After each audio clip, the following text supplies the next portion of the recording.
অনেক লম্বা ঘটনা। ফেরাউন মিশরের বাদশা হলো, দেশে খারাপ কাজ করত, মানুষ ভালোবাসে না, বাপ মা মারা গেছে, লোকে এখন অত্যাচার জুলুম করে, অনেক মানুষের অনেক টাকা পয়সা ঋণ হয়ে গেছে, দিতেও পারে না, থাকতেও পারে না, বাধ্য হয়ে আসে মিশর চলে গেল। ওই সময় বিশ্বের মধ্যে ধনী দেশ ছিল মিশর। আজকাল যেমন ছেলেরা ইতালি যায়, জার্মান যায়, লন্ডন যায়, সৌদিতে যায়, বিভিন্ন দেশে যায় ধনী হওয়ার জন্য, টাকা পয়সা রোজগারের জন্য। তখনকার মানুষ যাইত মিশরে।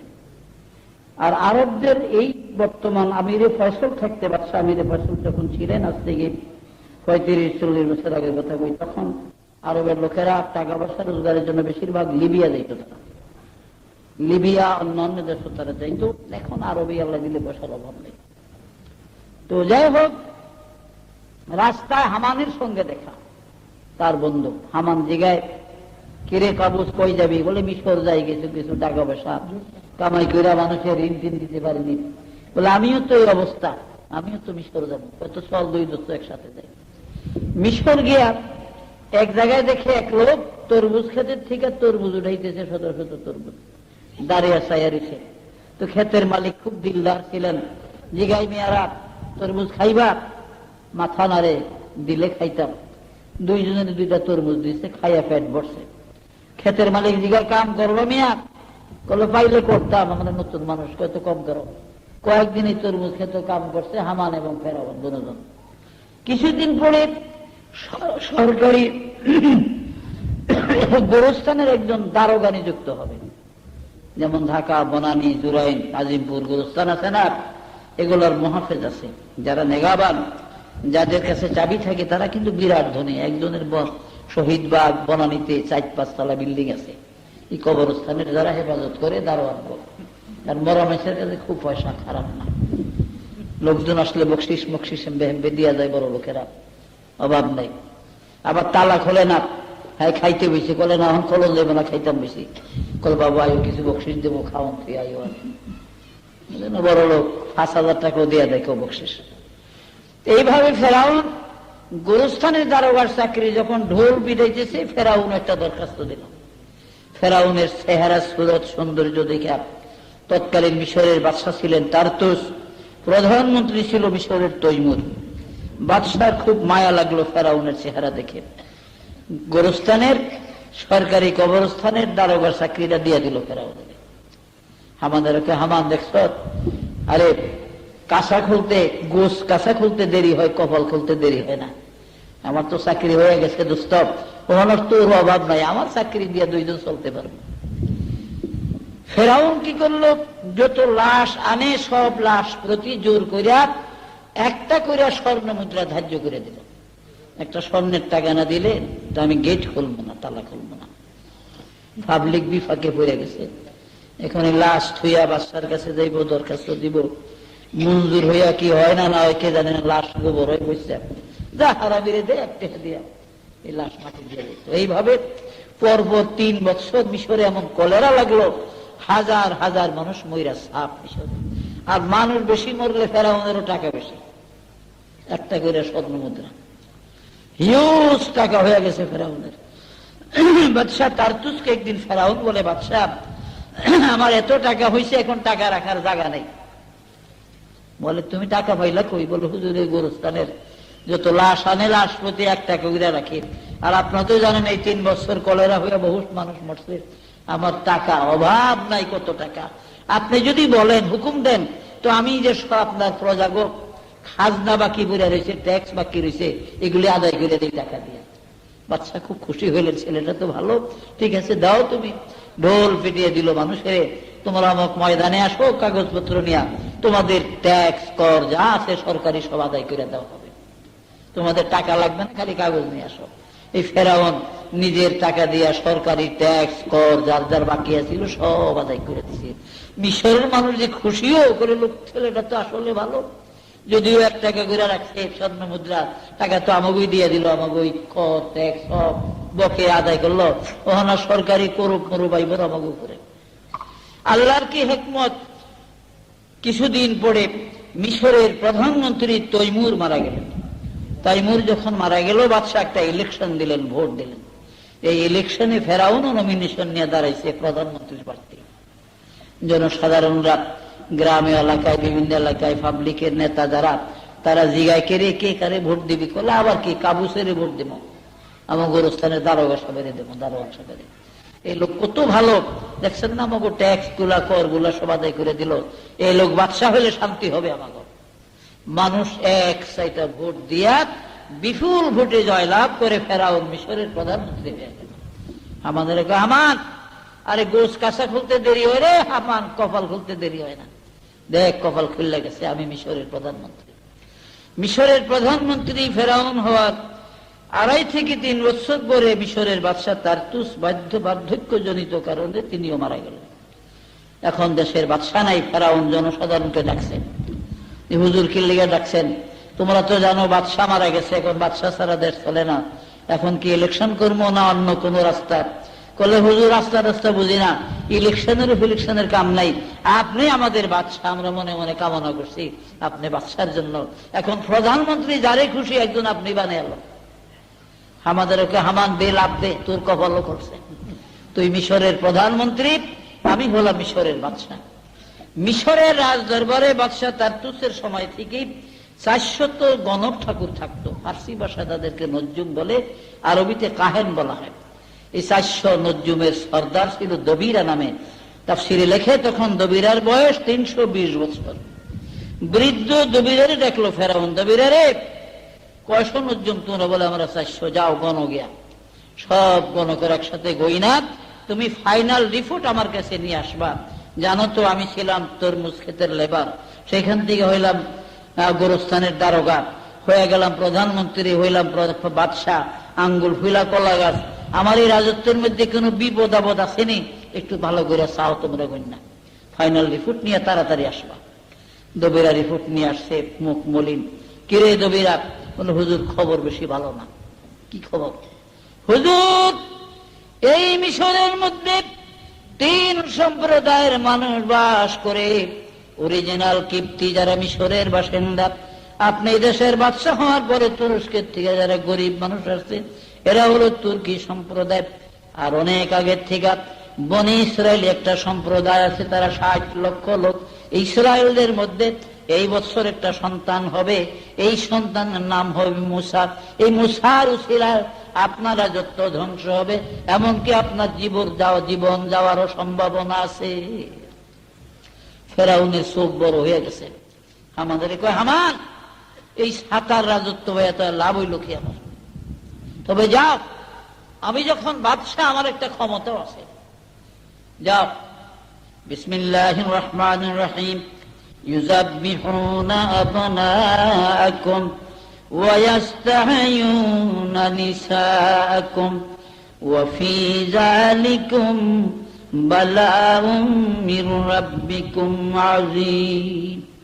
আমি মিশরের বাদশার তরফ থেকে আইন প্রয়োগ করব, বনি ইসরায়েলি সম্প্রদায় যারা মিশরে আছে, 1 বছরের মধ্যে তাদের ঘরে যত সন্তান হবে সব কতল করে করে নীল নদীর ভাসাইয়া দিবা।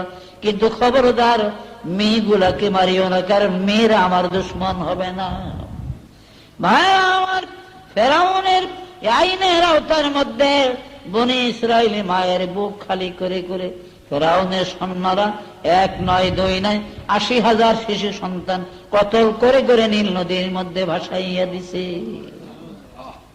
1 বছরই হত্যাযজ্ঞ চালাইয়া ফেরাউন হামানের রাখছে। হামান রে কি পরিমাণ মারলি? হুজুর 80,000 পর্যন্ত মারছে। ডাক দে দবিরারে। গণকের সর্দার দবির আসলো, কি হুজুর? যাও আবার গণ, তোমরা সব গণকরা এই যে 80,000 ইসরায়েলি সন্তান মারছে, এর মধ্যে আমার দুশ্মন মুসার খবর কি? মুসা মরল কিনা? সব নজ্জুমরা মিলাপ গণনা বাসনা করে ফাইনাল রিপোর্ট নিয়ে দবিরা ফেরাউনের কাছে আসছে। হুজুর, আপনার দুশ্মন সেই মুসার বয়স বর্তমানে 3 মাস, সে মায়ের কোলে সহি সালামতে আছে। বলে তাই নাকি? যাও হামান, সৈনিকদেরকে হুকুম করো, হঠাৎ করে করে কোন ঘোষণা ছাড়া, কারণ ঘোষণা দিলে তো ফলাইয়া দেবো গিয়া। দেখেন না, সন্ত্রাসী ধরার জন্য ঘোষণা দিলে সন্ত্রাসী হারে দেশ ধার নিয়ে সাপ, বাংলাদেশ অহংকার সরকার ঘোষণা দেয় অমুক দিনকার থেকে সন্ত্রাস ধরা হইব, সন্ত্রাসীরা কভার হয়। কিন্তু জিয়াউর রহমানের আমলে সন্ত্রাসী ধরত দেখতাম, কোনো ঘোষণা দিত না। আজকা এক এলাকা ঘেরাও করে করে সন্ত্রাসী ধরত। যাই হোক, যখন ফেরাউনের সৈন্যরা বাড়ি বাড়ি হঠাৎ করে তালাশ করে, মুসা আলাইহিস সালামের মার নাম ছিল ইউহাজা, একটা বোন ছিল 10-11 বছর বয়সে, নাম ছিল মারিয়াম। সকালবেলা একটা বকরি হাতে করে নীল নদীর পার আসছে, মায়ের রুটি বানায়, নীল নদীর পার আসছে বকরি চড়াইবার জন্য। মরিয়ম হঠাৎ করে চিৎকার করতে করতে বাড়িতে যায়, মারে ডাকে, মা ও মা। ফেরাউনের সৈন্যরা বাড়ি বাড়ি তালাশ করে, ওই যে আমাদের বাড়িতে আসতেছে গো মা, আমার ভাই মুসারে ধরে নিয়ে মা গো মা এখন কতল করে নীল নদীর ভাসাইবে। মুসারে কোথায় রাখবি গো মা, আমার ভাইয়েরে কোথায় রাখবি? মুসা নবীর মা ইউহাজা মুসা নবীরে কোলে করে একবার এদিক দৌড় দেয় ওদিক দৌড় দেয়, পাগলের মতো হয়ে গেছে। গাইবে আওয়াজ আসলো আকাশ থেকে, কে যেন আওয়াজ দিয়া বলে, ও মুসার মা, কোনো ভয় নাই, আমি মুসার প্রভু, তোরে জানিয়ে দিতেছি, তোর মুসারে এই গরম আগুনের চুলার ভিতরে ছেড়ে দে, আমি সহি সালামতে তোর কাছে ফিরাইয়া দিব। বিশমিশ না পায়া চুলার মধ্যে ছেড়ে দিছে। ফেরাউনের সৈন্যরা এসে তালাশ করে চলে গেছে। মরিয়মের ডাকে, মা ইউহাজা, মরিয়ম গায়, আমার মুসা তো গোনাই, এই গরম আগুনে, জ্বলন্ত আগুনের মধ্যে জ্বলে পড়ে ছাই ভস্ম হয়ে গেছে। তবু যদি মুসার 2-1টা হাড্ডির কয়লা পাই, বুকে লইয়া প্রাণ জোড়ামো। যেই মাত্র চুলার ঢাকনা খুলছে, দেখে 3 মাসের মুসা আগুনের মধ্যে খলবল করে, আর আওয়াজ দিয়া বলে, মা কাঁদিস না গো মা, আমি মুসা ভালো আছি। মা টান দিয়া মুসা নবীর কোলে উঠাইয়া নিলেন। রাত্রে মুসা নবীর মা স্বপ্নে দেখে, ও মুসার মা, এইভাবে কয়দিন ছেলেরে রাখবি, একটা কাম কর, একটা সিন্দুক বানাইয়া বাক্সা বানাইয়া তার মধ্যে ভৈরা তোর ছেলেরে নীল নদীর ভাসাইয়া দে, আমি তোর বুকের দুধ খাওয়া তারে আবার লালন পালন করবো। রাত্রে স্বপ্ন দেখা খুব ভোরে ঘুম ভেঙে গেছে। এখনো মিশরের মানুষ উঠে না, কিছু কিছু অন্ধকার। এই সময় দেখে এক ফেরিওয়ালা মেস্তরি, ফেরিওয়ালা এক মেস্তরি খালি চিৎকার করে, আম্মা গো আম্মা, মেস্তরি লাগবো নি গো আম্মা, এ আম্মা মেস্তরি গো মা, মেস্তরি লাগবো নি। মুসা নবীর মাই কয়, এমন কারবার তো জীবনে মিশরে দেখি না, এই দেশে তো কোনোদিন ফেরিওয়ালা আসে না, আজকে ফেরিওয়ালা মেস্তরি আইসে, তাও এত ভোরে আম্মা করে বলায়, আব্বা করে বলায় না। জিগায়, ও মিয়া তুমি কি কামের মেস্তরি? করলে কোন কি মা, ভালো ভালো কাম জানি। যদি বলেন সিন্দুক বানাইয়া ছোট বাচ্চা টাচ্চা নদীতে ভাসাইবেন, তাহলে এমন সুন্দর সিন্দুক খুব ভালো করে আমি বানাইতাম জানি। মুসা নবীর মা কয়, বেড়া দিয়ে আমার মনের কথা কয়, ও মিয়া মেস্তরি, এমন একটা সিন্দুক তো আমার দরকার। কইলে আপনি কইলে বানাইয়া দে। কই বানাইবা মিয়া, কাঠ লাগবো, লোহা লাগবো। কই আমার এই গাঠটির মধ্যে সব আছে, আপনি খালি হুকুম দেন, আর একটু পানি আনে, লোটাত করে বানিয়ে দিই আমি। কত আমি পানি আনি গিয়া। মুসা নবীর মা গেছে পানি আনতে, মেস্তরি সিন্দুক বানিয়ে বসে রয়েছে। কইল মা সিন্দুক বানাইছি। কই তুমি কইলা পানি লাগবো? কই না পানি লাগতো না, আগের ধার আসিল সাইরা গেছে মা, লন আপনি সিন্দুক। মুসা নবীর মার হাতে বাক্স দিয়া মেস্তরি খালি চলে যায়। মুসা নবীর মা ডাকে, মেস্তরি রে, এ মেস্তরি, এমন বিপদের কালে আমাকে তুমি সিন্দুক বানাইয়া দিলা, একটু দাঁড়াও, তোমার কাঠের মূল্য নিয়ে যাও, লোহার মূল্য নিয়ে যাও, মজুরির পয়সা নিয়ে যাও। কয় না গুমা, বিপদের কালে যা আমি যাদের সাহায্য করি, আমি তাদের থেকে পয়সা নেই না। এটা কেমন মেস্তরি, পয়সা নিবা না? কয় মা, কাঠ লোহার কোনো পয়সা আমার লাগবো না, তাইলে অন্তত মজুরির পয়সা নয় বলে তাও লাগতো না। মেস্তরি দৌড়ায় চলে যায়, মুসা নবীর মা পিছনে পিছনে দৌড়ায়। মেস্তরির বাড়ি কই, ঘর কই জানি না, একটু দাঁড়াও, অন্তত তোমার পরিচয়টা বলে যাও, মাঝে মাঝে তোমার কথা স্মরণ করে তোমার জন্য দোয়া করব। মেস্তরি চিৎকার করে বলে, মা আমি এই পৃথিবীর মেস্তরি না গো মা, আমি মহান আল্লাহর দরবারের মেস্তরি গো, আমার নাম হলো জিব্রাইল।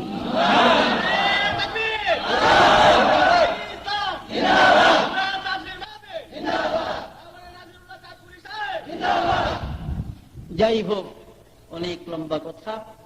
এদিকে বিবি আসিয়াকে আল্লাহ পাক স্বপ্ন যুগে জানিয়ে দিচ্ছেন, আসিয়া, ফেরাউন যে রংমহল বানিয়ে দিছে, প্রতিদিন তোমরা এখানে বসো, আজকে শেষ বেলার দিকে আমার মুসার সিন্দুক ভেসে আসবে, তুমি এই সিন্দুক থেকে মুসাকে উঠে লালন পালন করবা। বিবি আসিয়া স্বপ্ন দেখা তাড়াতাড়ি গিয়া রংমহলে বসে রয়েছে নীল নদীর পরে, খালি দক্ষিণ দিকে চায়। ফেরাউনকে, আসিয়া গো, তোর কিছু বুঝলাম না, খালি হেমিসায়া থাও সারাদিন। কলেজি তুমি বুঝবা না, আমি তোমার কোন কথার উত্তর না দিয়ে রয়েছি, তুমি কথা কও, আজকে কিন্তু বাজে বাজে কথা কইও না। কলে আসিয়া খুব গরম আজগা। হঠাৎ সিন্দুকটা আসলে বিবি আসিয়া দৌড়ায় গেলেন, কাছে কই যে আসবো, ওই যে একটা সিন্দুক আসছে। দরজা খুলে মুসা আলাইহিস সালামকে কোলে গিরা নিয়ে আসছে। ফেরাউনকে আসিয়া, নজরুলরা কইছে মুসার বয়স 3 মাস, এই ছেলেটার বয়স 3 মাসে হইবইতেই আমার দুশ্মন মুসা। দেব তলোয়ারটা এনে দেব, নিজ হাতে কতল করে নীল নদীর ভাসাইয়া দিয়া যায়। বিবি আশ্রয়কে, তোমার তো আকতা, এই নজরুমগুলি আছে আর হামান আছে, তোমার এক শয়তান দোস্ত, এই তো খালি আকতা একটা কয় আর তুমি একটা করো। তুমি 80,000 ইসরায়েলি সন্তান মারছো মার কোল থেকে, ওখানে তোমার দুশ্মন বয়ে রয়েছে, যাও ঢোল পিটিয়ে দিতে কো হামানেরে যে আসিয়ার ছেলে। মেয়ের উপর একটা তুরুক বুদ্ধি আছে, আছে না? আমি আছে, এক বেড়ায় বিয়া করে খালি বউ ছাইড়ে দিত, এই 2 মাস 4 মাস, 2 দিন 4 দিন 8 দিনও থাকতো না কোনো বউ, ছাইড়ে দিত, তালাক দিয়ে দিত। ওখানে এমন হয়েছে ওর মানুষের বউ দিতে চায় না। হেরে তো একটা কিসিমের ঘটক আছে, হেরা আবার এই কিসিমের বউ তালাশ করে পায়। এক বেটার গমাইয়া ছিল, মায়া বিয়া দিবে না, বলে কই অমুক লেগা, বলে দূর মিয়া, মায়া কাইটা নদীর বাসায় দেবো তো, হের কাছে দেবো না, 8 দিনে তো থাকতো না হের বাইতে, আমার আরো মায়া হইলো কালা। কয় মায়ায় ভিতরে থেকে কই সেগুলি আহাম্মক আক্কল নাই দিকে ছাইড়া দেয়, যদি আক্কল থাকতো তো আর তালাক দিত না। বাপে কই মায়ার তো মত আছে দেখা যায়, ও মিয়া ঘটক যান পোলা আনেন গিয়া, মায়ের বিয়া দিয়ে একটু শিক্ষা দিয়ে দিয়ে জীবন কাটতরে। মায়া বিয়া দিছে, বউ লইয়া স্বামী লইয়া গেছে বাড়ি। তখন স্বামী গোসল করে খাইতে আইছে, এদিকে বউ ফাঁক শাক করে সব রেডি করছে, স্বামী খাইতে বসছে। খাইতে বসে আবার বাইং মাছ আনছিল বড়, জিগায় কি গো বাইং মাছ ভাজি করছ? করা ভাজি। তো কিছু আবার ভাজি করছে, কলহ করা ভাজি আছে, কারণ জানে নতুন স্বামী কি খায় না খায়। আর বাইং মাছের তো টুকরার অভাব নাই, এটা গোড়া খাবেন বিরাট লম্বা, কত টুকরা করো যায় বাইং মাছের। ভাজি করছে, কলা হয় যে করা ভাজি আছে, কয়তো দেব বাগুন দিয়া ফাঁক করছ না বাইগুন দিয়া? বাইগুন দিয়ে আবার ফাঁক করছে, কহ বাইগুন দিয়েও ফাঁক করছি, আপনি কিরম খান কে জানে, কয়তো দেব দেহে বাইগুন দিয়েও ফাঁক করছে। কিন্তু রসা দিয়া কিছু করস না, পেঁয়াজ দিয়া কহেরুমও করছি, দেহে যেটা চাহিদ ওই দেয় না। কতক্ষণ করে হক লাগ না নাই, জাল দেয় না, ওই যে লবণ দিয়ে আর হলদি দিয়ে জাল দিয়ে থুয়ে দেয় আবার খাওয়ানোর লিগে। বলে হেরুম নাই গো, হেরুমও আছে। ভাই মস্ত বড় লম্বা দোরা সাপের মতো, এটার অনেক টকরা। বলে এই যে কন্যা এটি তোর খাওয়ান যাইব না, চাইলাম আসেনি, বলে হ আছে। ওখানে কি কইব আর, বলে গু আসেনি গু, আর আমি গু বিচারে অনেক, বলে গু দিয়া করবো, আরে দেয় না দে গু, বলে খুব দরকার বুঝি গুড় আপনার? হ্যাঁ দরকার। ওই যে আগে দাল বেতালে বিয়া করছে, ফোলা আছে আগের ঘরে, ওই হ্যাঁ গোসল করতে গেছে, ফোলায়ও আগছে, দেখে স্বামী লুঙ্গি রুইদ দেয়, আয়া উঠছে খাইতে হইব, অনেক গু ফালাইব গতক্ষণ, বুঝলেন না? তাড়াতাড়ি একটা মাইটটা হানকি দিয়ে ঘুরিয়ে থইছে, মাইটটা বাসন দিয়ে, স্বামী খায়া টিয়া যাক, পরে পরিষ্কার করবো। অহন জিগায় কি গো নাই গো? বলে আসো তো, আপনার খুব দরকার নেই। বলে দে গু দে, বলে ওই বাসনটা আগলি দেন, এটা নিচে গু আছে, পোলা এক দিল আর ফালাই না, উড়িয়া দেয় হাসো, এটার নিচে গু। বলে তুই থাকতেই পারবি, তোর হাত তালাক দন যাইত না, থাকতে আর বউ তালাক দিতাম না জীবনে, আকল হয়ে গেছে আমার। বিবি আসিয়া ফেরাউনের কে, ফেরাউন তোমার সেই নজ্জুম এবং হামানের যত আকতা তোমার, যাও ডুল ফিরিয়ে দিতে কল যে আসিয়ার পোলা হয়েছে। হামানের ডাকছে ফেরাউন, হামান রে ডোল ফিরে আসিয়ার বলে বলো হয়েছে, কয়ে দে মেসে দে, এক মেজাজ জ্বালা না বেশি। আসিয়ার ছেলে হয়েছে, শুই না যত গরিব মানুষ দৌড়ে আছে, আম্মা গো আল্লাহ আপনারে সোনার মানিক দিছে, আমাকে কিছু দেন আম্মা। বিবি আসিয়া হীরা মণি মুক্তা রাজার স্ত্রী, তো অভাব আছে কোন ফেরাউনের? দেওয়া শুরু করছে। ফেরাউনের সায়ারিসে গাছে এমবি দিয়া ভালো কিছু থাকতো না আমাগো। বলে আপনি কি করেন, বেশি করে না দিলে এরা মনে করবে এই ফোলা বুঝি পাইছে কোন না, আমার ছেলে যেতে কেউ বিশ্বাস করতো না। বললো হ হ তো দে, কিন্তু একে ব্যাগ দিস না, রাজত্বটা তো চলন লাগবো, কিছু রাখিস আমাগর দিকে। হযরত মুসা আলাইহিস সালামের বয়স 3 বছর হয়ে গেছে। এই পর্যন্ত ফেরাউন একদিন কোলে লয় না। হ্যাঁ, সন্দেহ হইতেই সেই মুসা। ফেরাউন কোলে লয় না। বিবি আসিয়া সাজিয়ে গুজিয়ে গোসল করিয়া বারাস পুত্রের পোশাক পরিয়া নিয়ে ফেরাউনের কোলের মধ্যে দিছে। দাঁড়াও, 3 বছর তো তামসা ছিলাম, একটু ফোলাডারে কোলে লইল না, তোমার দুশ্মন কইয়া কইয়া দাঁড়া কোলে দাও। আরে মানুষে তোমার কোলো না দেখলে দেখো এটা ফেরাউনের কোলা না। বলো হ ঠিক হইতো, কারণ এই ছেলে যদি না থাকে আমার 6টা মেয়ে, এই হামান তুমি মরিয়া গেলে আমাদের লাঠি দিয়ে ফালাইয়া দিবে রাজত্বের থেকে। এই ছেলে থাকলে ছেলের সিলাই থাকতাম পারবো রাজত্বের মধ্যে। আসিয়া ঠিক হই দে ফোলা দে। মুসা আলাইহিস সালাম, কারণ যখন যিনি যে জামানার নবী ছিলেন ওই নবীর সে সুন্দর আল্লাহ কারোর বানায় না, বলেন সুবহানাল্লাহ। বনী ইসরাইলের 70,000 নবীর সরদার মুসা কালিমুল্লাহ 3 বছর বয়স, ফেরাউন কোলে লইয়া খুশির ছুটে চুমা দেওয়ার যখন মুখ আগাইছে, বাম হাতে দাড়ির মধ্যে ধরিয়া ডাইন হাতে টাস করে একটা থাবর ফেরাউনের গালের মধ্যে দিয়ে দিছে। বুখারী শরীফে আছে, ভাইরা আমার, মুসা আলাইহিস সালাম আজরাইলের রোগ থাবর দিছিল একবার মৃত্যুর পূর্বক্ষণে। তারিখে হাবিবুল্লাহ আছে, বুখারীতে আছে। আজরাইলের ডাইন চোখ খুললা পড়ে গেছে জমিনে। পয়গম্বরের কুওয়াত। আবার বুঝছেন না যে তাইলে আজরাইলের বুঝি এক চোখ কানা, ডাইন চোখ কানা না, এখন চোখ আছে, আল্লাহ দিয়ে দিছে। আবার ফেরাউন একটা চিৎকার দিছে। ফেরাউনের চিৎকার 4 মাইল পর্যন্ত আওয়াজ গেছে। তাফসীরে জাবিরির মধ্যে আছে, তাফসীরে কুতুবের মধ্যে লেখে 4 মাইল আওয়াজ গেছে। উজির হামান সৈন্য সামন্ত সব দৌড়ায় আসছে, হুজুর কেন চিৎকার দিলেন? অহন যদি কেউ পোলায় থাবর দিছে, এটা শর্মের কথা না, এটা কখন যায় কোনো? কই যাও যাও, তোমরা কিছুই না। আসিয়া রেখে আসিয়া এই ছেলে মুসা ছাড়া কেউ না গো, দে তলোয়ার দে, নিজের হাতে কতল করে নীল নদীর ভাষায়। আরে যেই থাবর দিছে গো, আমি চোখে মুখে জুনি পোকা দেখছি, আমার জুনি দেখাইয়া ছাইরা দিছে এই খোলার থাবরে। বিবাহ আসিয়া কয় আ কথা কোনকা রোগের শিরার মধ্যে বুঝতে পড়ছে, শিরার রোগের মধ্যে এর লিগা থাবর জোরে লাগছে, আপনি ব্যথা পাইছেন, ওইসব বাদ দেন, বাচ্চা মানুষ কি বুঝে।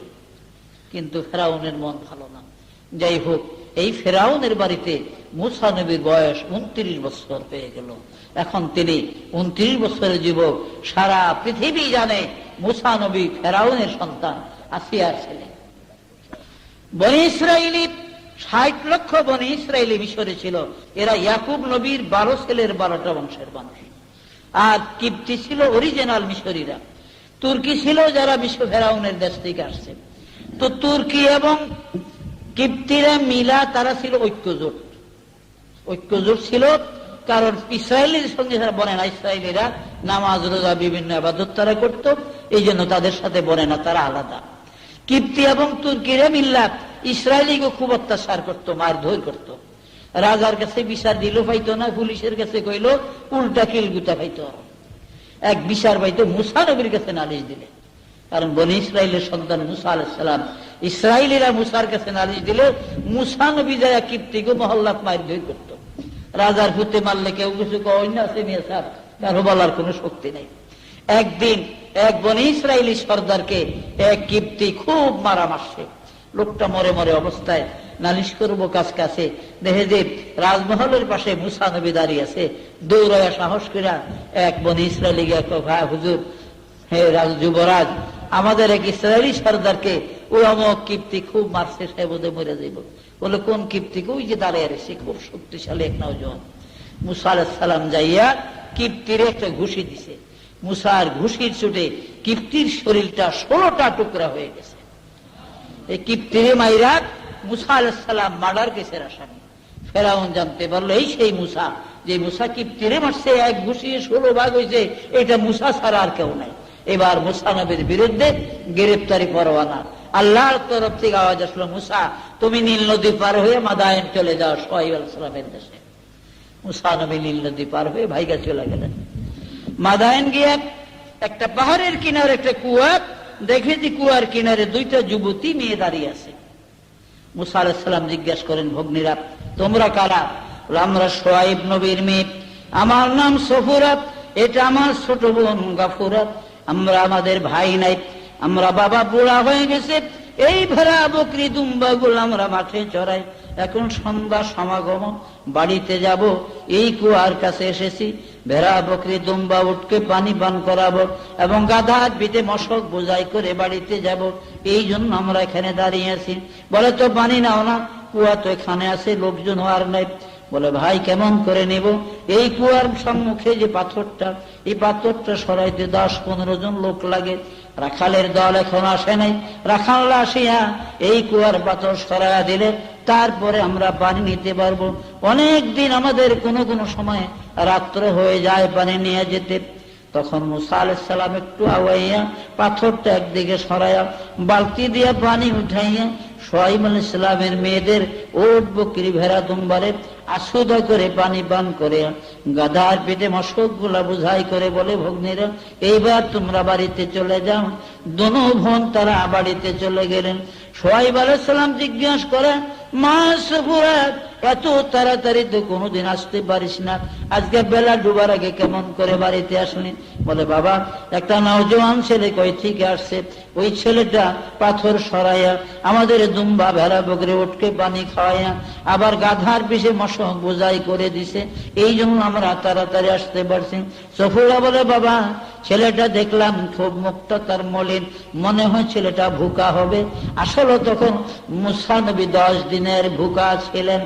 এই সময় আল্লাহর তরফ থেকে শুআয়ব নবীর কাছে আওয়াজ আসলো, শুআয়ব ওই যে কুয়ার কিনারে যে ছেলেটা তোমার মেয়েদেরকে পানি উঠাইয়া দিছে, এটা বনি ইসরাইলের 70,000 নবীর সরদার মুসা হবে। কিছুদিন পরে তোমার বাড়িতে ডাকিয়া নিয়া আদর যত্ন করে তারা খাওয়াও, আর তোমার বড় মেয়ে সফুরাকে তার কাছে বিবাহ দাও এবং আদমের যে লাঠি তোমার ঘরে, এই লাঠিটা মুসার হাতে দিয়া তার মিশর পাঠিয়ে দাও, নীল নদী পার হয়ে ফেরাউনকে কলেমার দাওয়াত দেওয়ার জন্য।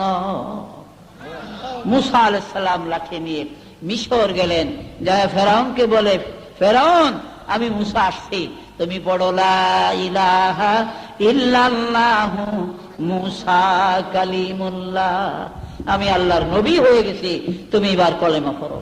ফেরাউন কই, মুসা সিন্ধুক থেকে উঠাইয়া 29 বছর তোমারে লালন পালন করলাম, আমার আসিয়া কত যত্ন করলো, কত কষ্ট সহ্য করলো, আর তুমি কিপ্তিরি মাইরা, তুমি মার্ডার কেসের আসামি, তোমার নামে গ্রেফতারি পরোয়ানা আছে, নিজে নিজে হাইদা ধরা দিছ, ঠিক আছে, কে আসো তাড়াতাড়ি যাও, আমার সৈনিকদেরকে খবর দাও, আর এর আগে জাদুঘর গুলো খবর দাও মুসার উপরে জাদু ফালাইবার জন্য। 80,000 জাদুঘর খবর দিল, কে কি জাদু জানো বানাইয়া মুসার উপরে ছেড়ে দাও জাদুগুলো একসাথে। 80,000 জাদু, কারো বাঘ, কারো সিংহ, কারো ভালুক, কারো মেসাপ, বড় বড় সাপ, কারো বিচ্ছু, কারো আগুনের গোল্লা, যে যেই কিসিমের জাদু বানাইতে চানে 80,000 জাদু বানাইয়া একসাথে জাদুগুলা সব মুসা নবীর উপরে ছাইরা দিছে। শান শান করে জাদুগুলো আসতেছে মুসা নবীর দিকে। 29 বছরের যুবক মুসা নবী ঘাবড়িয়ে গেলেন, আল্লাহকে ডাক দিলেন, আল্লাহ আমাকে মিশর পাঠাইলা ফেরাউনকে কলেমার দাওয়াত দেওয়ার জন্য, এখন 80,000 জাদু আমার দিকে আসতেছে, এইবার আমি কোথায় যাব? আল্লাহ তুমি বুঝি মারবার জন্য আমাকে মিশরের মাঠে এনেছো? আল্লাহ বলে, মুসা ভয় নাই, আমি তো আছি, ভয় নাই, তুমি বিসমিল্লাহ বলে তোমার লাঠি খানা ফেরাউনের জুতা, ইয়াকুব নবীর মাপ, ইউসুফ আলাইহিস সালামের মাপ, রাহিলার এক জোড়া জুতো আছে এবং তার একটা বাটি আছে। বাটিটা কি লোহার না কিছু বুঝি না, ঝংটক করে গেছে। এই কয়েকটা জিনিস ইসলামিক মিউজিয়ামের মধ্যে আজও আছে। আর আছে উসমান রাদিয়াল্লাহু আনহুর হাতের লেখা পাণ্ডুলিপি, 30 পারা কোরআনে পাকের পাণ্ডুলিপি আছে, বলেন সুবহানাল্লাহ। 108 খানা হরিণের চামড়ার মধ্যে লেখা 30 পারা কোরআন। এখন তো কোরআন শরীফ আমরা লাইব্রেরিতে গেলে 100, 150, 200 টাকা হাজিয়া দিলে একদিন কোরআন শরীফ এরকম পাই, আমরা পাই না। কিন্তু তখন কোরআন শরীফ এমন ছিল না, তখন ছিল ছত্রভঙ্গ, কারো কাছে 1 সূরা, কারো কাছে 2 সূরা, গাছের পাতায় কাঠের মধ্যে, লোহার মধ্যে, পাহাড়ের কিনারে, দেওয়ালে, মাটির দেওয়ালে লেখা থাকতো এইভাবে কোরআন শরীফ। এই 30 পারা কোরআন ওসমান রাদিয়াল্লাহু আনহু 12 বছর খেলাফত করেছেন। তার 12 বছর খেলাফতিতে ওসমান রাদিয়াল্লাহু আনহু 30 পারা কোরআন তিনি যা একত্রিত করেছেন। সর্বপ্রথম তিনি যে পাণ্ডুলিপি লিখছেন 108 খানা হরিণের চামড়ার মধ্যে পাণ্ডুলিপিটা লিখেছেন। আজ বাইতুল মুকাদ্দাস ইসলামিক মিউজিয়ামের ভিতরে 6টা আয়নার আলমারিতে এই 22-30 পারা কোরআন ভাই 108 খানা হরিণের চামড়া সাজানো আছে। হযরত উসমানের হাতের কোরআন শরীফ লেখা। এই জন্য হাদিস শরীফে হযরত উসমানকে জামিউল কোরআন বলা হয়, আল্লাহর কোরআনকে একত্রিতকারী। বলেন সুবহানাল্লাহ। খালেদ বিন ওলীদের মাথার লোহার টুপি আছে, যেই টুপিটা এত বড়, যার মধ্যে 22 কেজি আটার গুঁড়া সামাই হয়। 22 কেজি আটার গুঁড়া লওয়া যায় খালেদের মাথার লোহার টুপিটার মধ্যে। বলেন সুবহানাল্লাহ। লোহার টুপির সামনে ভাইয়েরা আমার ঢালাই করা এইভাবে 2টা তলোয়ার গাঁথা আছে। এক একটা তলোয়ারের ওজন প্রায় 10 কেজির কম হবে না। এই 2 তলোয়ারের মাঝামাঝি 2 লাইন আরবি কবিতা লেখা আছে। এই 2 লাইন কবিতা খালেদ যুদ্ধের ময়দানে দাঁড়াইয়া পাঠ করতেন। আল জাবানাতুম ফিল হারবি আরু ওয়ামান ফাররা লাম ইয়ানজু মিনান নারি। কে শরীফ আল্লাহর দুশমন, আল্লাহর কোরআনের দুশমন, খালেদের তলোয়ারের সামনে আসো, এই তলোয়ার দিয়ে আমি তোমাকে দুজকের রাস্তা দেখাইয়া দেই। 23টা যুদ্ধ করছে খালেদ বিন ওলীদের জীবনে। 23টা যুদ্ধের ভিতরে তিনি তলোয়ার ব্যবহার করে নাই। বলেন সুবহানাল্লাহ। তলোয়ার খাফের মধ্যে রয়েছে। তার মধ্যে একটা বিরাট যুদ্ধ হলো ইয়ারমুকের যুদ্ধ। রাজা এজদগ্রেদের 60,000 সৈন্যের সঙ্গে যুদ্ধ খালেদ বিন ওলীদের। রাজা তৃতীয় এজদগ্রেদ বলা হয় তাকে, অর্থাৎ যাকে শেষ নওশরওয়া বলে। এবং এই নওশরওয়া আরেকটা নাম ছিল খসরু পারভেজ। এই খসরু পারভেজের কন্যা ছিল হযরত শাহর বানু। শাহর বানু ইমাম হুসাইন রাদিয়াল্লাহু আনহুর স্ত্রী ছিল, তার বউ ছিল জয়নালাব্দিনের মা ছিলেন। বলে সুবহানাল্লাহ। এদের বিরাট ইতিহাস আছে, বলার সময় নেই। এই খসরু পারভেজ বা শেষ নওশরওয়া অথবা রাজা তৃতীয় এজদগ্রেদ একই জনের নাম। এই সময় 60,000 সৈন্যের মোকাবেলা। খালেদ মদিনার থেকে মাত্র 12,000 মুজাহিদ নিয়ে রওনা হলেন। খালেদ বিন ওলীদের অভ্যাস ছিল মদিনার হেরেমের সীমানা পার হওয়ার সাথে সাথে সঙ্গীদেরকে বলতেন, হে আমার সঙ্গী মুজাহিদ বন্ধুরা, তোমরা পিছনে আসতে থাকো, আমি কিন্তু চলে গেলাম। এই বলে খালেদের ঘোড়া এত দ্রুত গতিতে চালাইতো। খালেদ ইয়ারমুকের ময়দানে 60,000 সৈন্যের মাঝখানে তার সঙ্গী 12,000 মুজাহিদ এখনো 8 মাইল দূরে। এখনো তার 8 মাইল দূরে দৌড়াইতে আছে খালি। আপনারা বলবেন 60,000 সৈন্যের মাঝখানে ঢুকলো কেমনে? এখন যদি এদিক থেকে একটা ষাঁড় গরু, বড় গুতান্না গরু যদি এদিকে দৌড় দেয়, তাহলে কোন লাগবো না যে আমার পথ দেন, আমি আইতে আছি। রাস্তা খোঁজন লাগবো না, হয়ে যাইব রাস্তা। রাস্তা হয়ে যাইব না, কে কার উপরে খালি ডাইন বায়ু করবো কোনো চিন্তা ভাবনা থাকতো না। আরে পথ দেওয়ানোর লিগা খালেদের ঘোড়া যখন ছুটতো কাফেরদের ভিতরে, তখন কাফেররা এমবু তারা সৈরা জায়গা দিত। ফলে তারা বিষ হইতো না এই মুজাহিদ কোন দলের। বলেন সুবহানাল্লাহ। এই লোকটা কে, কেন আসছে, এতটুকু স্থির তারা করতে পারতো না। এইভাবে খালেদের ঘোড়া ছুটতো। বলেন সুবহানাল্লাহ। ইয়ারমুকের মাঠে 60,000 সৈন্যের মাঝখানে খালেদের ঘোড়া, তলোয়ার খাফের মধ্যে, তীর হাতে নাই, তলোয়ার হাতে নাই, খালি হাত, ডাইন বায়ে শুধু। এইভাবে তিনি একটা নজর করতেন। এরপরে খালেদ বিন ওলীদ ওই 2 লাইন কবিতা পাঠ করতেন। আল জাবানাতু ফিল হারবি আরু ওয়ামান ফাররা লাম ইয়ানজু মিনান নারি। এই কাফেররা কার মা বাপকে পুত্র হারা বানাবি, কার ছেলে মেয়েগুলা এতিম বানাবি, কার বিবি গুলা বিধবা বানাবি। আয় রে আয়, খালেদের তলোয়ারের সামনে আয় রে, এই তলোয়ার দিয়া আমি দুজকের রাস্তা দেখাইয়া দেই। এই 2 লাইন কবিতা খালেদ পাঠ করার সাথে সাথে 12,000 কাফের ইয়ারমুকের ময়দানে ঢুসাঢুসি করে মারা যায়। ঢুসাঢুসি বোঝেননি? যে ফাতালে দৌড় দিছে, একটার মাথার লাগে বাড়ি খেয়ে আরেকটা মরছে, ঘোড়ার পায়ের লাগে হাতির আডুর লাগে এই জায়গায় জায়গায় বাড়ি খেয়া নিজের নেজার গুতা খেয়া পেটে দিয়া ঢুকিয়া এইভাবে 12,000 কাফের মারা গেছে। বলেন সুবহানাল্লাহ। বহু আহত হইছে, বাকিগুলি ফলিয়া কোন রকম চলে গেছে। যুদ্ধ শেষ, খালেদ মদিনার দিকে তার ঘোড়া ঘুরাইছে, মদিনায় চলে যাবে। সঙ্গী 12,000 মুজাহিদ মাত্র এসে হাজির হয়েছে। বলে সুবহানাল্লাহ। ওমর ফারুক রাদিয়াল্লাহু আনহু খালেদ বিন ওলীদের মাঝে মাঝে জিগাইতেন, খালেদ তুমি যে হাজার হাজার কাফেরের ভিতরে একা ঢুকে যাও, তলোয়ারটা পর্যন্ত হাতে রাখো না, তোমার কি জীবনের কোনো ভয় নাই? তোমার কি প্রাণের কোনো মায়া নাই? হযরত খালেদ মুস্কি মুস্কি হাসতেন আর বলতেন, ওমর হ্যাঁ, ভয়ও আছে মায়াও আছে, তবে শুনল ওমর, আমি খালেদের এই হৃদয়ের মধ্যে, এই অন্তরের মধ্যে পৃথিবীর কোন ভয় নাই, একমাত্র আমার মহান আল্লাহ পাকের ভয় ছাড়া আর কোন ভয়ের জায়গা নাই রে ওমর। রে ওমর, এই অন্তরের মধ্যে মা বাবার মায়া নাই, ছেলে মেয়ের মায়া নাই, বিবির মায়া নাই, এমনকি নিজের জীবনের মায়াও নাই রে ওমর। আমি খালেদের হৃদয় ভরা শুধুমাত্র নবী কামলিওয়ালার মায়া। আল্লাহর ভয় এবং রাসূলের প্রেম, এই 2 জিনিসের মাধ্যমে আমি খালেদ যুদ্ধে কোনদিন পরাজিত হই না। সুবহানাল্লাহ। জেরার রাদিয়াল্লাহু আনহু রোমের যুদ্ধে পরাস্ত হইয়া 6,000 সৈন্য নিয়ে তারা মদিনায় পালিয়ে গেলেন। কিন্তু জেরারের আপন ভগ্নী খাওলা সহ আরো 29 জন যুবতী, মোট 30 জন যুবতী মহিলার ফিটার বাহিনীর হাতে রোমে বন্দী হয়ে যায়। ফিটার 6,000 সৈন্য দিয়ে রাত্রিতে একটা খিমার মধ্যে এই 30 জন যুবতী মেয়েকে ঘেরাও করে রাখা হয়, পরদিন রাজধানীতে নিয়ে যাবে হ্যান্ডকাপ করে। ভাইয়েরা আমার, সকালবেলা ফিটার মেয়েদের চারদিকে, মেয়েরা খিমার মধ্যে চারদিকে 6,000 বেষ্টনী সৈন্যের ফিটার এসে তাদের সামনাসামনি দাঁড়াইল। ফিটার বলে, হে মদিনার মেয়েরা, তোমাদের মধ্যে খাওলা কার নাম? জেরারের বোন। সবাই খাওলাকে দেখিয়ে দিল, এই যে খাওলা।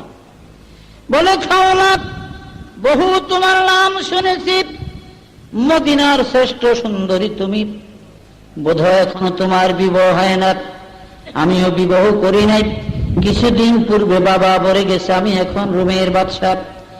এই খাওলা, তুমি যদি আমাকে দয়া করে স্বামী বলে গ্রহণ করো, খাওলা গো, আমি ইজ্জতের সাথে তোমাকে রোমের রানী বানাবো, আর তোমার সঙ্গী মেয়েরা যদি আমার রোম দেশে থাকতে চাই, ইজ্জতের সাথে তাদের থাকার ব্যবস্থা করে দিব, আর যদি মদিনায় যেতে চাই, আমি ইজ্জতের সাথে মদিনায় যাওয়ার ব্যবস্থা করে দিব। খাওলা কোনো কথাবার্তা না বলে এইভাবে ফিটারের দিকে মাথা তুলে থুক করে স্যাপ মেলা মারলেন, ফিটারের দিকে। খাওলার মুখের স্যাপ গুলি দেয়া ডাইরেক্ট ফিটারের মুখের মধ্যে পড়ে। বলে সুবহানাল্লাহ। আরব দেশে যারা থাকেন তারা জানেন, আরব দেশে তীর তলোয়ারের চাকু ছুরির মারামারির তনে স্যাপের মাইডা বড় সাংঘাতিক। কেউ কারোর স্যাপ মারলে আছে না, অনেকে ঘৃণা করে থুক স্যাপ মালাই তোলে, এটা আরব দেশে মারলে বড় সাংঘাতিক। আমি দামেস্কের মধ্যে 2 বুড়ার স্যাপ মারামারি দেখছিলাম, ঝগড়া লাগিয়া, আর কয়েকটা গালি আছে আরব দেশে। আমাদের দেশের মতন, আমাদের দেশে তো মাশাআল্লাহ 70 বছরের বুড়াই যে গালি দেয়, 500 বার বোধ হয় মিয়া সাপ শীতলক্ষা নদীর, তিতাস নদীর মধ্যে কুলি করলে মুখ পরিষ্কার হইত না, এমন গালি আমাদের দেশের মানুষে জানে। আরবের সবচেয়ে একটা গালি হলো গাওয়াত, মানে অসভ্য। আমরা অসভ্য, এটা হলো গাওয়াত মানে অসভ্য, এই একটা গালি। আরেকটা গালি আছে আর্স এবনুল আর্স, ও দুলার ফুট দুলা। আর আমাদের সাথে 80 বছরের বুড়ারে দুলার ফুট দুলা গুলারে খুশি হইব, খুশি হইব না?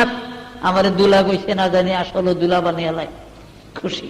কিন্তু আরব দেশে আর্স এবনুল আর্স কইলে খুব বেজার তারা। আরেকটা গালি আছে হারামির দাজাজ, দাদা যতন কই মুরগিরে, আর হারামি কই সোরে রে। এইটা করে যে সে তো ওইগুলো বড় গাই। হারামির দাজাজ মানে মুরগি সোর, মুরগি সোর কইলে আর কোনো কথা নেই। ক্ষিপ্পা যায় গিয়া এক বুড়ে আরেক বুড়ালে আন্তা আওয়াজ করে একবারে লাভ দিয়েছে একবারে এই বুড়ারে, এই বুড়াকে আন্তা হারামি দুজাক তুই মুরগি হ্যাঁ মারে আবার সে এই বুড়াকে আন্তা আর সে দুলাস তুই দুলার ভূত দুলা সেপ মেলিয়া এক বুড়ার আর এক বুড়ায় গোসল করিয়া লেছে। সুতরাং খাওয়ার সেপ যখন মুখের থুতুগুলি ফিটারের মুখে পড়ছে, ফিটার আগুন বরাবর হয়ে গেছে। এত বড় স্পর্ধা, এই সৈন্যরা আমার বিয়া লাগবে না, এই মহিলাগুলাকে বন্দি করে এনে জেলখানায় রেখে দাও। খাওয়ার সঙ্গে 29 জন যুবতী মেয়ে চোখের পানি ছেড়ে দিল, ফিটার চলে গেছে। মেয়েরা বলে খাওলা কি করলি, কেন ফিটারকে থুক মারতে গেলে? হয়তো একটা কৌশল আমাদের হতো, আমরা এখান থেকে নিস্তার পাওয়ার, কিন্তু স্যাপ মারিয়া ফিটারকে আরো ঘোষা ঘোষা করিয়া দিলি, রাগ বাড়াইয়া দিলি, তার এখন কি হবে?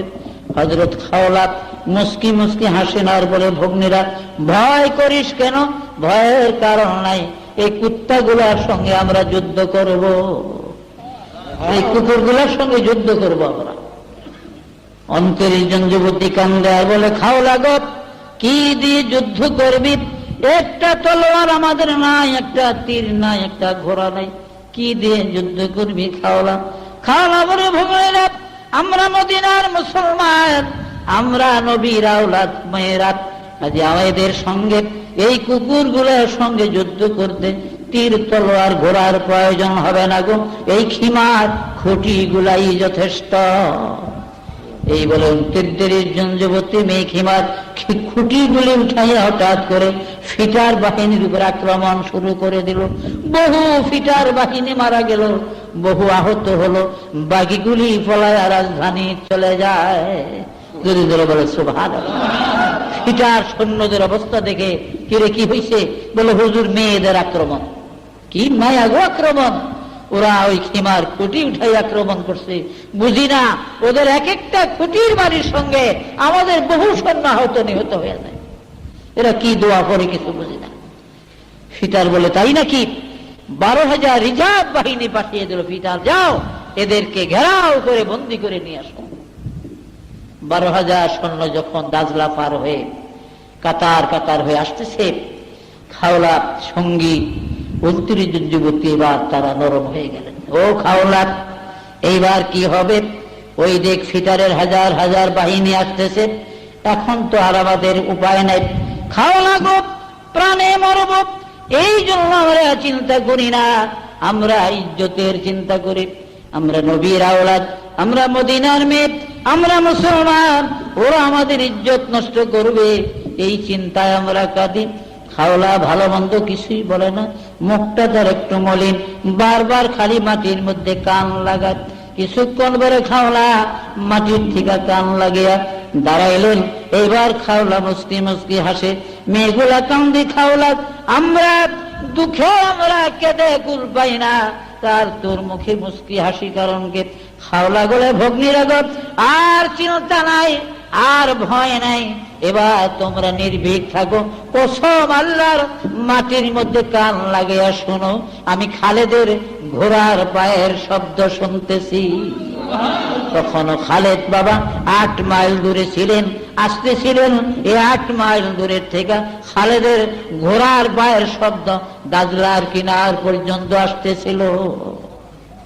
বন্ধুরা আমার, মুসলমানের ইজ্জতের চিন্তা করলে, মুসলমান যদি হিম্মত করে, মুসলমান যদি ইমানের বলে বলিয়ান হয়, তাহলে মুসলমানের সাথে দুনিয়ার কোন জাতি কোন দিন কামিয়াব হতে পারে নাই। বলেন সুবহানাল্লাহ। আজকে মুসলমান মার খেতেছে, মুসলমান মরতেছে, ইনশাল্লাহ সেই দিন বেশি বাকি নাই। কারণ নূরে হক শামায়ে লাহে কো বুঝা सकता है कौन, जिसका हामी हो खुदा उसको मिटा सकता है कौन।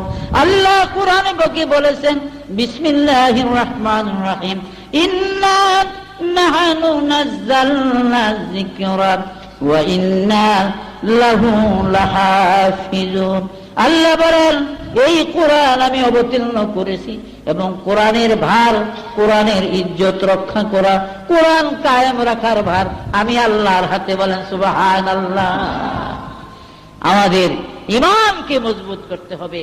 আমরা দুর্বল হয়ে গেছি, তার কারণ আমরা হারাম হালাল তমিজ করি না, আমরা পরের হক নষ্ট করি, এতিমের মাল গসব করে খাই, আমরা মিথ্যা ব্যবসা বাণিজ্য করি। আমরা এই যে বালুর ব্যবসা করে, আমি তো বালুঘর থাকি ঢাকা, আজকে কত ওয়াজ করলাম, 18 বছর ওয়াজে ধরে না বাবা। আজকে 18 বছর সারুলিয়া বালুঘাটের মুসলমান করে ওয়াজ শুনাইলাম, এখন পর্যন্ত মোড়া বালুর লাগে চিকুন বালু মিশাইবার রেওয়াজ বন্ধ করতে পারি না। এটা সারা বাংলাদেশে চলছে। চিকুনের লাগে মোড়া, মোড়ার লাগে চিকুন, সোয়াবিনের লাগে আরেকটা, বেজালের লাগে বেজাল, এইভাবে দিয়া দিয়া মুসলমান ব্যবসা বাণিজ্য করে, যার কারণে যতই নামাজ পড়ি ইবাদত করি, আমাদের বাবা কলমও পরিষ্কার হয় না, আমাদের আমলও দুরুস্ত হয় না। তাই আমল দুরুস্ত করার চেষ্টা করেন। কয়দিন এখানে থাকবেন, কয়দিন দেশে থাকবেন। কত মানুষ মরে গেছে। বাদশাহ জুলকারনাইন দুনিয়ায় 1600 বছর হায়াত পেয়েছিল, আল্লাহ পাক তাকে মুজিজার একটা ঘোড়া দিয়েছিলেন।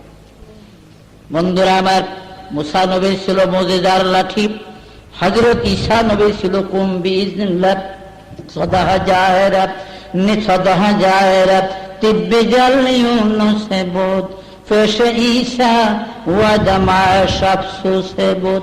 ঈসা নবী যে কোন কবরের কিনারে, যে কোন মৃত মানুষের কিনারে দাঁড়াইয়া একবার কুম বিইজনিল্লাহ বলার সাথে সাথে মরা মানুষ গোয়া কবর থেকে উঠিয়া যাইত। হযরত ঈসার সঙ্গে কথা বলতে বলেন সুবহানাল্লাহ। বাসুলাইমাত দাদে মুলকে সরওয়ারি শুধুমতি খাতেমার দাও ফরি। সুলাইমান নবী আল্লাহর দেওয়া মুজিজার আংটি যখন হাতে ব্যবহার করতেন, লক্ষ লক্ষ জিন পড়ি দানো মানুষ নবী সুলাইমানের বাধ্য হইয়া যাইত। এই আংটির মুজিজার মাধ্যমে সুলাইমান নবী বাইতুল মুকাদ্দাস মসজিদুল আকসা নির্মাণ করেছিলেন। বলেন সুবহানাল্লাহ। বাইতুল মুকাদ্দাসের আরবিতে 3টা নাম, বাইতুল মুকাদ্দাস, বাইতুল মাকদাস, বাইতুল কুদস, এবং ইংরেজিতে বলা হয় জেরুজালেম। আর ইহুদিরা তাদের ইব্রানি ভাষায়, তাওরীতের ভাষায় ওর সেলিম বলেন। একই জায়গার 5টা নাম। এই বাইতুল মুকাদ্দাস শহর সুলাইমান নবী নির্মাণ করেছেন জিনপরিদের দ্বারা। শহরের হেরেমের যে এরিয়াটা হলো 20 বর্গ মাইল। চারদিকে 4টা পাথরের দেওয়াল আছে। এই 4 দেওয়ালের মাঝখানে হলো মসজিদুল আকসা, অরিজিনাল সুলাইমান নবীর তৈরি মসজিদুল আকসা। এত বড়, যার মধ্যে 1,25,000 মুসল্লি এক জমাতে নামাজ পড়তে পারে। আর মসজিদুল আকসার পৃথিবীতে অনেক বড় মসজিদ থাকতে পারে, এত উঁচা মসজিদ আর নাই। মসজিদুল আকসা ভিতির থেকে 72 হাত হলো উঁচা, 72 হাত হলো উঁচা মসজিদুল আকসা। চারদিকে 4টা পাথরের দেওয়াল। ভাইরা আমার, সবচেয়ে বেশি উঁচা হলো পশ্চিম দিকের দেওয়ালটা, কারণ এই দেওয়ালের পশ্চিম পাশে ইহুদিদের বর্তমান হলো হাইফা বন্দর। আগে ছিল তাদের হাইফা, তাদের বস্তি ছিল, হাজার হাজার ইহুদিরা এখানে বাস করত। ওরা বাইতুল মুকাদ্দাস ঢুকে মুসলমানদের উপর অত্যাচার জুলুম করবে, ইবাদতের ব্যাঘাত করবে। এই জন্য সুলাইমান নবী এই পশ্চিম দিকের দেওয়ালটা বেশি উঁচা বানাইছেন, কারণ এই মসজিদুল আকসাটা, জেরুজালেম শহরটা ফেরেস্তান পাহাড়ের উপরে করা হয়েছে। সমতল জমিন থেকে পুরো 1/2 মাইল উঁচা হলো মসজিদুল আকসা। 1/2 মাইল উঁচা পাহাড়ের উপরে এই মসজিদুল আকসা নির্মাণ করা হয়েছে। এই জন্য পশ্চিম দিকে ইহুদিদের হাইফা বন্দর, ইহুদিরা বর্তমান বসবাস করে, এবং এটা পাহাড়ের পশ্চিম দিকে শেষ সীমানা। এই জন্য নিচের থেকে, পাহাড়ের শেষ সীমানা নিচের থেকে এই দেওয়ালটা উঠাইছেন জিনপরিদের দ্বারা। এই জন্য এই দেওয়ালটাকে জিদারুল ফিলিস্তিন বলা হয়। আর এই দেওয়ালটা জমিন থেকে 170 হাত উঁচা। এই দেওয়ালের কিনারে সুলাইমান নবীর পিতা দাউদ নবীর কবর আছে। আমি গুনাহগার বহুবার দাউদ আলাইহিস সালামের কবর জিয়ারত করেছি। আল্লাহ সুযোগ দিয়েছিলেন, নিজের হাতে অনেকবার দাউদ নবীর কবর মাপিয়া দেখেছি। ভাইরা আমার, 32 হাত লম্বা কবরটা দাউদ আলাইহিস সালামের। দক্ষিণ দিকের দেওয়ালটি পাহাড়ের উপর থেকে উঠানো হয়েছে। এই দেওয়ালটাকে জিদারুল সিলওয়ান বলা হয়। এই সেলোয়ান দেওয়ালটা জমিন থেকে 40 হাত উঁচা। এই দেওয়ালের কিনারে 3টা কবর আছে। একটা কবর হলো আইয়ুব আলাইহিস সালামের, এই কবরটা প্রায় 22 হাত লম্বা। আরেকটা ইউসা নবীর কবর, এই কবরটা 19 হাত লম্বা। আরেকটা কবর দানিয়াল পয়গম্বরের, এই কবরটা 27 হাত লম্বা। এই 3টা কবর দক্ষিণ দিকের দেওয়ালের কিনারে। উত্তর দিকের দেওয়ালটি জমিন থেকে 40 হাত উঁচা। এই দেওয়াল থেকে জিদারুল দামেস্ক বলা হয়। এই দেওয়ালের কিনারেও 3টা কবর আছে। একটা মিশরের বাদশা হুসাইন শরীফের কবর, আরেকটা গাজী সুলতান সালাউদ্দিন আইয়ুবের কবর, আরেকটা হলো হিন্দুস্তানের মরহুম মাওলানা মোহাম্মদ আলীর কবর। ওই যে ব্রিটিশের জামানার স্বাধীনতা আন্দোলনের অগ্রদূত ছিলেন মরহুম শওকত আলী, মোহাম্মদ আলী, 2 ভাই। ওই মোহাম্মদ আলী সাহেব লন্ডন তিনি স্বাধীনতার দুঃসংবাদ শুনিয়া হার্ট ফেল করে তিনি ইন্তেকাল করেছিলেন। এই জন্য সারা মুসলিম জাহানের লোকেরা তার লাশ নেওয়ার জন্য চেয়েছিল। অবশেষে সব মুসলমান দেশের নাম লিখে লটারি ঢালা হয়। আল্লাহর কুদরতে লটারিতে বাইতুল মুকাদ্দাসের নাম উঠে যায়। যে বাইতুল মুকাদ্দাসের হেরেমের চারদিকে 70,000 নবীদের কবর আজও আছে। আমি গুনাহগার, মাত্র 1,12,000 নবীদের কবর জিয়ারতের সুযোগ আল্লাহ পাক দান করেছেন। এর মধ্যে 70,000 আম্বিয়াদের কবর আছে বাইতুল মুকাদ্দাস হেরেমের চারদিকে। বলেন সুবহানাল্লাহ। আল্লাহ এমন জায়গাতে মাওলানা মোহাম্মদ আলীকে কবুল করেছেন যেখানে কিয়ামত পর্যন্ত কবরে আযাব হবে না। বলেন সুবহানাল্লাহ। গাজী সালাউদ্দিন আইয়ুবের কবর, ইউরোপের যখন রাজা ছিল রিশাদের সময় গাজী সালাউদ্দিন ছিলেন। 12 লক্ষ বর্গ মাইল এলাকার বাদশা ছিলেন।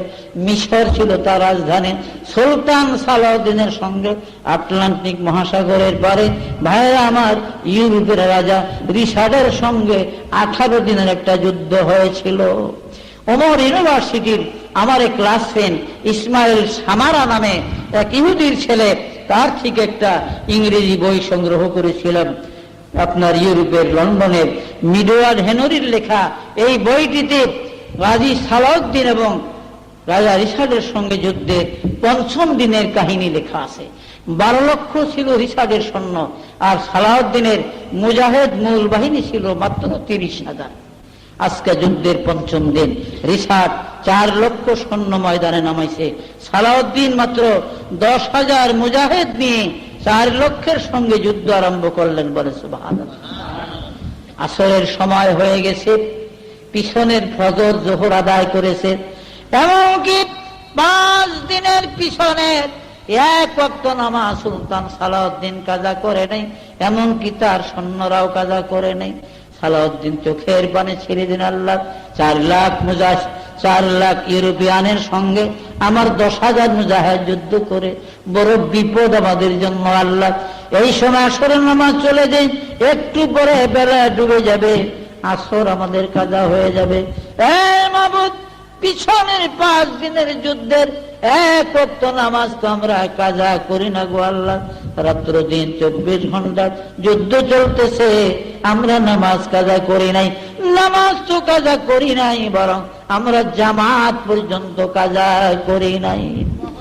আগিয়া আইনে লড়া এই মে আগার ওয়াক্তে নামাজ, আগিয়া আইনে লড়াই মে আগার ওয়াক্তে নামাজ, কিবলা রূহ কে জমি বসে হুই কওমে হিজাজ।